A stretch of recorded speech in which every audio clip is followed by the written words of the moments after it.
Olá, tudo bem? Vamos começar essa conversa pensando sobre uma historinha de uma pessoa que viva nos tempos atuais, tá? Vamos imaginar um homem de cerca de 30 e poucos anos de idade. Então, ele acorda cedo, bem cedo, né? Ele está dormindo, e aí 5:30 da manhã, para mim isso é bem cedo, o despertador toca, ele levanta, precisa cuidar da higiene pessoal, né? Cabelo, barba, tomar um banho, os dentes, e aí ele acorda os filhos, né? Vamos pensar que ele tem aí uma companheira também, uma esposa que participa também nesse processo, dá café da manhã para os filhos, toma café da manhã, se veste adequadamente, né? Dá comida para o cachorro, para o gato, e aí ele, durante esse processo, o cachorro pula nele, ele tem que voltar, trocar de roupa, e aí ele vê que o filho ainda não terminou o café da manhã, precisa fazer o filho terminar, e aí já está no horário dele sair, e a filha ainda não está pronta, e aí ele precisa acelerar isso aí, porque ele vai levar as crianças até a escola.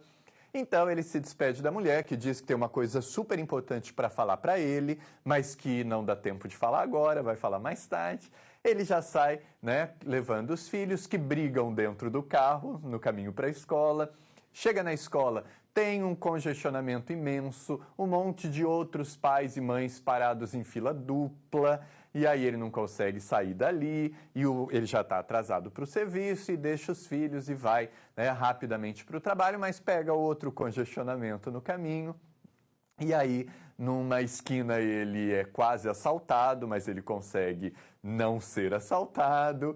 E quando ele está quase chegando no trabalho, ele descobre que furou um pneu do carro. E aí ele para, troca o pneu, isso suja a roupa dele. Ou ele vai voltar para casa para trocar de roupa novamente, ou ele vai trabalhar sujo. Ele opta por ir trabalhar sujo.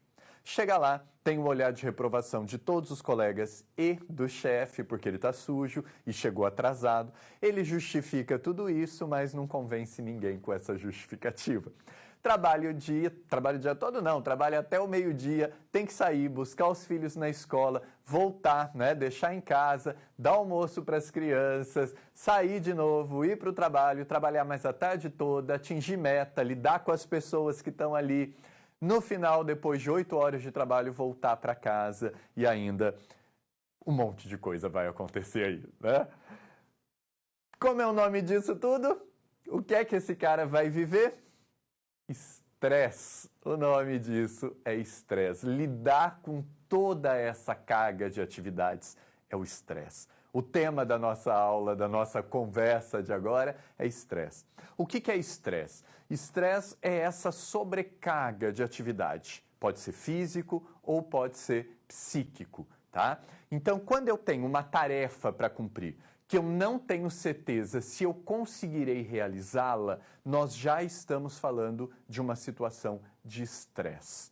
Então eu peço para você assim no trabalho, olha, você precisa até o final do dia fazer isso, isso e isso. Eu te passo determinadas tarefas. E você está inseguro se vai conseguir realizá-las. Você já está vivenciando uma situação de estresse. Claro que o estresse, ele tem uma gradação enorme aí, né? Desde um pequeno estresse até um máximo aí de estresse. Nem todo estresse ele é visto como algo negativo. O estresse pode ser pensado como algo positivo no ambiente de trabalho, quando num pequeno grau, num grau de desafio, né? Te apresentando desafios, né? Para fazer novas coisas, para tentar criar novas situações. Isso pode ser positivo, mas ele pode ser negativo também. Esse cara que eu contei essa história toda, ele tem uma grande possibilidade aí de viver uma crise de estresse. Imagina esse cotidiano se repetindo amanhã e depois, e depois, e depois, né? Muitas pessoas, não só na área da saúde, muitos profissionais em diversas áreas vivenciam situações de grande estresse. E aí é uma psicopatologia, tá? É realmente uma doença que pode levar o cara até um estágio de desamparo. O que é um estágio de desamparo? É o último grau do estresse. É quando eu já não tenho mais força para tentar resolver todo esse conflito que surge diante de mim. Para exemplificar isso, pensa num ratinho. Se eu pegar esse animal e jogar, imagina uma tina com água, e de maneira que essa água fica um pouco abaixo da borda e esse ratinho não vai conseguir sair. Quando eu jogo esse ratinho lá dentro, o primeiro comportamento dele é de tentar sair, né? Ele tem potência de vida aí, ele vai querer solucionar esse problema. Ele vai nadar, vai num lado, tenta, nada, vai do outro, tenta sair.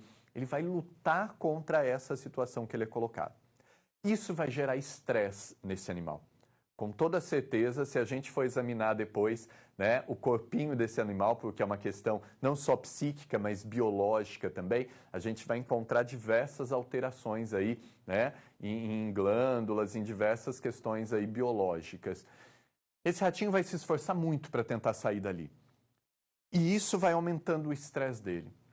O último grau é quando esse ratinho para, porque ele sabe que ele não vai conseguir mais sair. Ele para de nadar, inclusive, e morre afogado.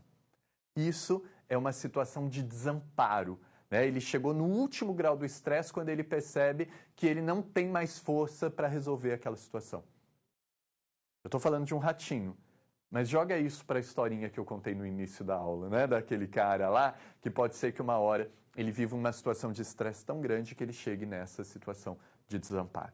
Então, o que nós temos que levar aqui dessa conversa? Que o estresse ele pode ser visto até como algo positivo quando num grau pequeno, impulsionando esse sujeito. Mas, num grau muito elevado, ele é extremamente negativo. É uma patologia, é uma doença. O estresse pode ser físico, mas também emocional, tá? E o estresse tem diferentes graus até chegar ao estado de desamparo. Estresse, sempre ser colocado diante de uma situação que você tem dúvida se consegue realizar. Você tem que achar que é importante realizar. Isso é o estresse psíquico, tá? Dá para conversar muito mais, mas fica para um outro momento. Vamos até aqui. Tchau.